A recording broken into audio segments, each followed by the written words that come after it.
On puc trobar ajuda sobre el campus virtual?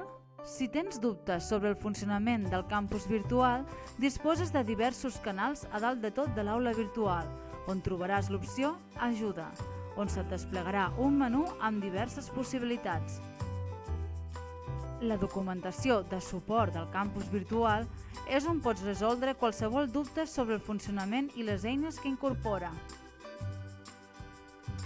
Per altra banda, tens la comunitat Moodle de la URB, que és l'espai on conjuntament amb els docents de la universitat compartim recursos, activitats, novetats, entre d'altres coses més. T'animem a que hi facis un cop d'ull. A més, hi ha els nostres canals de comunicació com YouTube, que és el repositori de videotutorials que t'ajudaran pas a pas a resoldre els teus dubtes o a millorar la teva docència. A més, a Twitter i Facebook, per estar sempre al corrent de les últimes notícies i novetats. Si tot i així vols contactar amb nosaltres, pots enviar-nos un e-mail a suport.campusvirtual@urb.cat.